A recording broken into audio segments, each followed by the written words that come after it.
After 10 years of no contact, my family reached out because my father was dying. Now they expect me to take responsibility for my sister's life and future. Hi, so 10 days ago my family got in touch with me after 10 years of not speaking to me. I am 31, female, and at the age of 21, soon after I graduated from college. I decided to cut ties with my family and move away from them. The reason why was the way they treated me in comparison to my sister. I have a twin sister. Let's call her Rebecca. She is 12 minutes older than me, and for some reason, my family has always treated her way better than they have treated me. She is pretty much the golden child of the family, and has always been that way. I don't know why, but my family has always preferred her over me, even though I have achieved more than she has. I have always been the better student, better at sports, and even better at things that she calls herself the expert in, like art. You name it, I'm better than her at it. The reason for that is because I was always trying to outdo her as a child, hoping that maybe that would make my parents like me better. If anything, it just made them like me less, because to them, it probably seemed like I was trying to do it on purpose to put my sister down. It was not like that, honestly. I just wanted them to give me the same kind of love and affection that I saw Rebecca receiving, but never me. They always supported her, enrolled her in whatever classes she wanted to go to, bought her whatever she wanted, and she just had my parents wrapped around her finger all her life. For me, it was completely different. Every time I asked for something, I would be told not to act entitled and spoiled. Even when it came to college, she said that she wanted to take a year off, which turned into 3 years. She never ended up going to college, so she doesn't even have a degree. I, on the other hand, got accepted into a reputable business school because I had pretty good grades. And I needed money from my parents to cover my college tuition. But they told me that I would have to take out a student loan and pay it all off myself in the future, because they did not think that they needed to sponsor me, even after I had turned 18. I thought that was really hurtful, but I needed them to help me out with the loans, so I did not say anything. Then, I had accepted the fact that they were never going to love me as much as they loved Rebecca, so I just accepted my fate.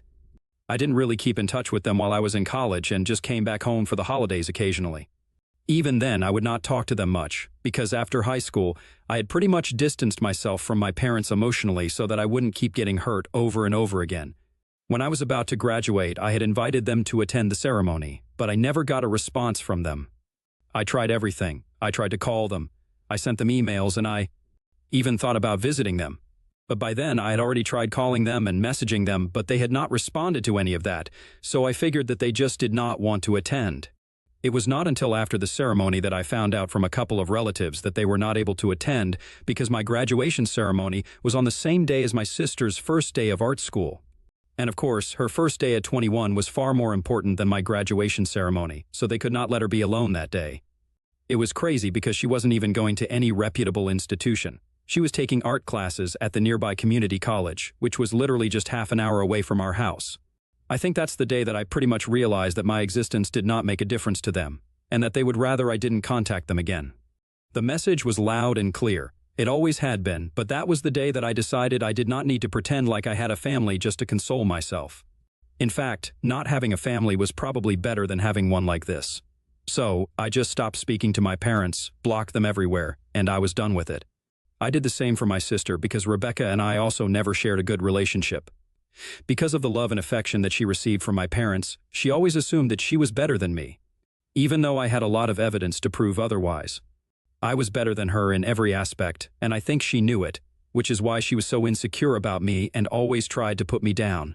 Well, the joke was on her because now I am in a far better place than she is in her life. She was always pretty arrogant and smug about everything, so we never really got along. And I did not regret blocking her and cutting them all out of my life after that.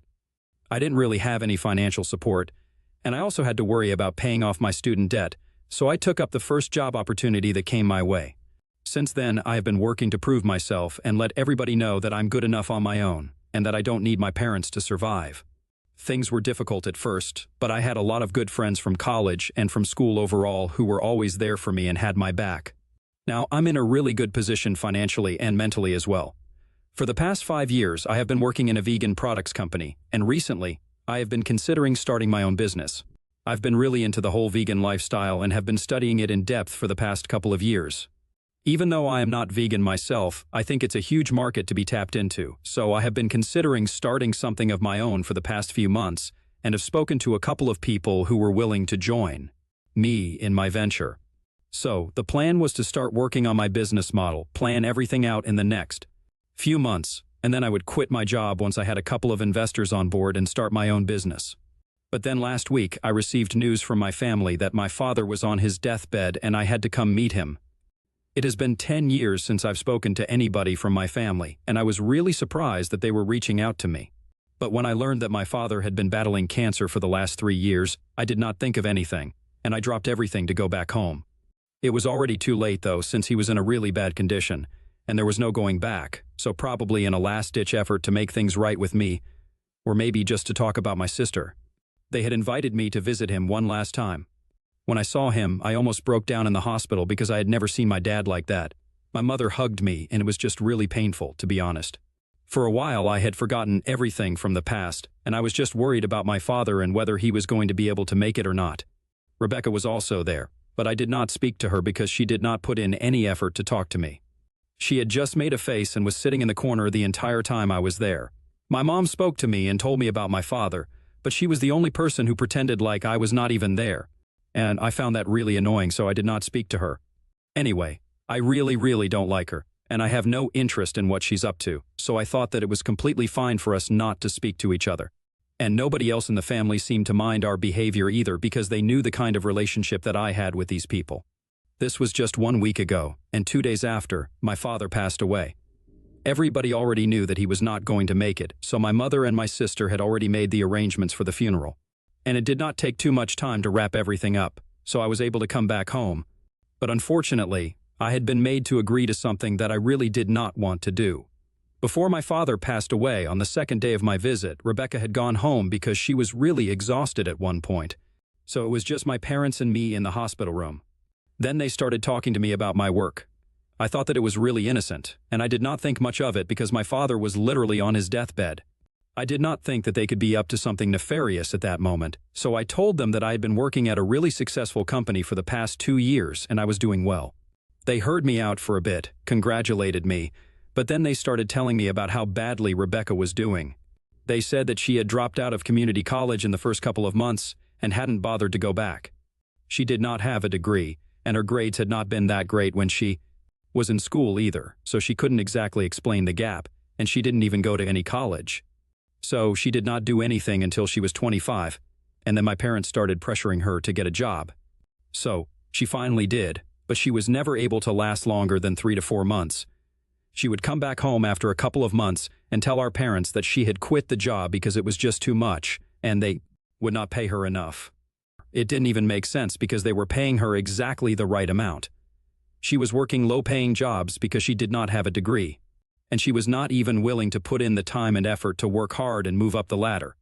None of it made sense, and they had been trying really hard to explain to her that her arguments would not hold in the real world, so they had been fighting a lot with Rebecca and trying to make her independent. But she didn't seem to care about the future at all. She was just not serious about anything and was taking everything very casually. Whenever my parents tried to speak to her about it, she would just blow them off. Recently, she quit her last job 6 months ago and was just sitting at home with nothing to do. They told me that they were really worried about her, and they wanted me to be the one to look out for her because, after my father was gone, my mother was too old, and she would have to think about her own retirement as well, since she was just 1 year away from retiring. She just couldn't bring herself to constantly keep working to support her daughter, who should be able to support herself by now. Honestly, I had no idea how to respond to any of what they were saying because my dad was suffering, and I did not want to be the one to break his heart after so long because we had gone 10 years without having any contact with each other. At that moment, I was having really mixed emotions. I tried to tell my parents that I was planning on starting a business of my own. And this was really not the right time for me to take on such a responsibility because I knew that Rebecca was a liability, and she did not have any interest in making money on her own. She was totally comfortable with living off of other people's money, and that's what she had been doing so far. The only difference was that before this, it had been my parents taking care of her, mostly my father, because he made more money than my mother. But now my father was passing the baton to me and telling me that I had to look out for my sister. I could understand why he wanted me to take up the responsibility, but I tried to tell them that it would not be possible for me at the time since I was planning on quitting my job and starting something of my own, so all my money would go into that. But my dad told me that they had already spent a lot of money on healthcare for him and his medical expenses. And even after this, he wanted my mother to be comfortable, and that was his priority. He knew that I would be there to look out for Rebecca, which is why he was counting on me, and he kind of forced and manipulated me into agreeing to take care of Rebecca's future. He made me promise that I would put my business plans on hold until Rebecca was at least a little financially stable, and I was made to promise that I would look out for her and have her back until then. I did not even know how long that would take, but I still said yes because I did not feel comfortable saying no to a man who was on his deathbed. No matter what he had done to me in the past, I was just not comfortable with it. I guess that was really stupid of me, but I don't think anybody else in my position would have been able to react a different way. And if somebody had been able to stand up to their parents in that position, well, I have to say that they might be really strong. But I'm not that way, and I just ended up agreeing to it. I was not happy about it, but I had to do it because, as it appeared, my father was going to pass away soon, and I could not say no to his dying wish. They also told me exactly what it involved, since Rebecca was actually in a relationship with a guy from school and was planning to visit him since he was working in another city, but in the same state. I really couldn't figure out why they couldn't visit each other more often because, if not Rebecca, at least Jared had a job and he could come to visit her. But they were doing the long-distance thing. So, as it happens, I know this guy that she was dating and I know the kind of person he is, so I instantly knew that it was not good for her to be involved with him. That night itself, my parents told me that Rebecca had been talking to this guy for the past 2 years and it had mostly been online. But he had come back here to visit for a couple of weeks during the holidays, and that's the only time that they got together. This man, let's call him Jared. Let's just say he doesn't have the strongest values when it comes to women. In school, he was notorious for flirting with every girl that he could talk to, and he had been busted for cheating several times by his high school girlfriends. I did not keep track of him after we graduated, but I did hear from a couple of common friends from high school that he had already been divorced once, and that was also for infidelity. I don't know what his problem was, but I knew that this was not a guy that I would trust personally. I tried to explain this to my parents as well, but they told me that Rebecca seemed to really like him, and they had seen them together during his visits back home. They believed that they were meant to be together because they looked absolutely perfect and really in love. I already had a bad feeling about this because they were doing the long-distance thing, and that just meant that it opened up all sorts of avenues for him to cheat without worrying about being caught since he was in another city altogether, and Rebecca was clueless about this. My parents told me that they wanted me to pay for her flight tickets to go and see him in the next couple of weeks because they knew that she would be pretty weak after our father passed on. Since they wanted her to have somebody, and since my mother would be too busy with the legal formalities after my dad's death, and I would obviously have to go back to work, she would need somebody by her side. And they wanted it to be her boyfriend. I tried my best to tell them about the kind of guy he was, and warned them of the consequences of this. They were convinced that Rebecca and Jared were going to get married in the future, and kept telling me that I had to take care of these things after my father was gone, and I would have to bear the expense of the wedding in the future as well. They were pretty convinced that Jared was the perfect guy for Rebecca, and I really couldn't talk any sense into them. So I just agreed to it as well because it seemed pretty pointless to try and convince them that he was not the right guy. After my father passed away, I pulled Rebecca aside at the funeral, and I told her that I knew about Jared and that I tried to warn her of the consequences. I had known Jared and his Casanova behavior for a really long time, and I did not think it was good that she was involved with him. But just like my parents, she also shook off my warnings and told me that he had changed, and she knew it. She told me that they were in love, and she knew that he would never cheat on her or do anything to hurt her, so she was not too worried about my warnings. She thanked me for being concerned for her, but then told me that she would just appreciate the financial help, and that I did not have to actually be her parent and try to have any sort of emotional bond with her. It was simply not required. That was kind of mean and hurtful, and that day after that conversation, I decided that I was going to do exactly as she said. My father had only told me to look out for her financially. He hadn't said anything about the emotional factor, so in a way, she was right about what she said. I decided that I was going to keep myself emotionally distanced from my family because I had better things to do and to focus on my work. After the funeral, I came back here, and it has been a week since then. 2 days after the funeral, my mother told me to book flight tickets for Becca to go see Jared, and I did what she asked me to do. I did not bother to check up on anybody after that because I got busy with my work. However, yesterday, I had an unexpected visitor show up at my doorstep. It was actually Rebecca, who had taken the bus from Jared's city to mine since she had been too embarrassed to call me, but she did not want to go home either. She couldn't afford bus tickets, so that's how she came here after traveling for 10 hours. When she showed up, she was exhausted and in tears. As I opened the door to her, I was really confused about what was going on. The second that I opened the door, she started crying immediately and told me that I had been right about everything. She told me that she had been planning to surprise Jared, so when she showed up at his place, it had been quite unexpected. He had actually been spending time with another girl at his house when she showed up. When she saw that, she confronted him about it immediately and asked who that was. He told her to mind her own business. He then said that they were not exclusive and he was free to do whatever he wanted when he was not at home with her, so she had no right to ask him about his life here. That obviously pissed her off because in her head they had been together for 2 years and she was fully committed to him and was thinking about getting married to him, so that was pretty hurtful. They ended up getting into a really big fight in his hallway, and in a bit of anger apparently, she decided to lift her duffel bag and hit him with it because she was that pissed off. Unfortunately, one of the chains on the bag caught him in the eyebrow, and he started bleeding profusely. She got really scared, made a run for it, got to the bus stop, and took the first bus that she could find that led her here. Now she wants my help. She told me that she was ready to learn how to be independent and fix her life, and I needed to be the one to do it for her because I had been independent for a really long time, almost 10 years now. So she thought that there would be nobody better to teach her the ropes in my line of work and give her a job. She told me that she knew I was about to start a business of my own and was hoping that maybe I would give her an opportunity to work there, not as an employee, but as a partner.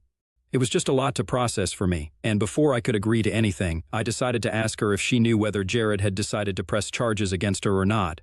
Because if he had, I did not want anything to do with her, because what she had done was wrong. No matter what Jared was doing, she had no right to get physically violent with him. And that was grounds for pressing charges against her. Even if she had managed to run away from the scene, he could still just as easily find her out, and she could be arrested for it. In that case, I did not want anything to do with her because I was not going to be the one to clean up her mess anymore. When I asked her about it, that's when the truth came out. She told me that she hadn't actually managed to escape. He had pressed charges against her, and she had to pay a huge fine as compensation for what she did, which is why she was here. I told her there was no way I was going to help her out, and I told her to go back home because I did not want to get involved in any of this. She got very upset when I said that and reminded me of the promise I had made to my father before he passed away. But I told her that the promise didn't matter anymore because it was very obvious to me that she was an idiot and was never going to do the right thing.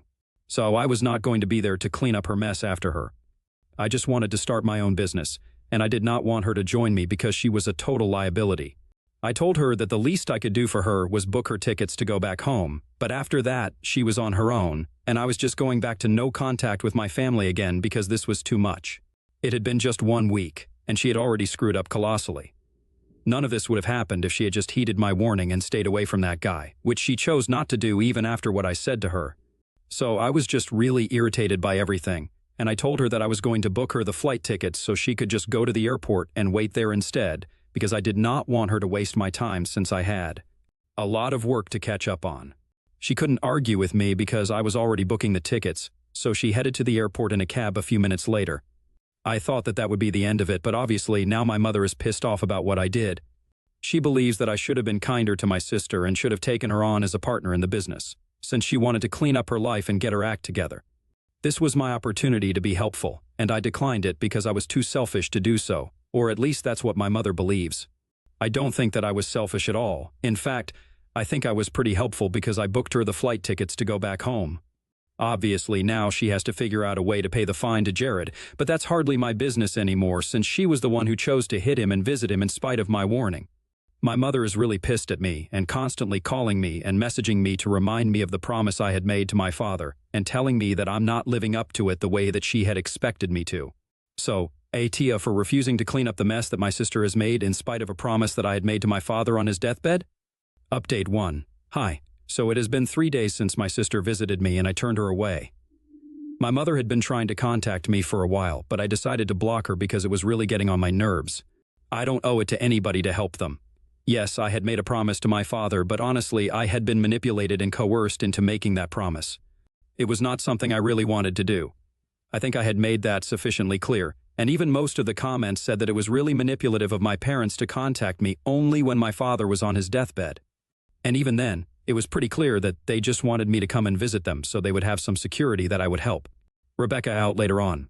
After my father was gone, as he was passing away, he still manipulated me into doing something for the golden child of the family. It's really unbelievable. They only ever cared about her and not about me, no matter what kind of relationship that we shared. Yes, he was still my dad, and it hurt to watch him die, but I don't know how to feel about it anymore. I don't really miss him since I never had a good relationship with any of them, and for the past 10 years I haven't been in touch with them. But I do feel kind of let down and disappointed. It was my mistake for believing that things could change between all of us, or that my family could ever bring themselves to care about anything other than my sister. I guess not. That's never going to happen anyway.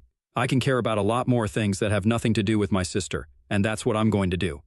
I'm going to focus on starting my own business now. No matter what, nobody's going to stop me. I already lost focus once, and it was not good for me. I'm not going to let it happen again. Update 2. Hi, so Rebecca reached out to me today. I guess I had forgotten to block her. She sent me a text saying that she had managed to pay off the fine and she did not need my help anymore. She also told me that my mother was really disappointed and she never wanted to see me again. I guess that's fine by me. I did not want to see them again either. They only wanted me for my money, not for who I was as a person, and they were never going to regret how they treated me all my life, and I knew that. So, after reading that message, I did not even bother to reply and I just blocked her. I was done with this. Update 3. Hey, so it has been a couple of months, and I just wanted to give you guys a little update on how my business venture is going. The business model is almost complete, and so far every investor that I have spoken to has expressed a lot of interest in my business.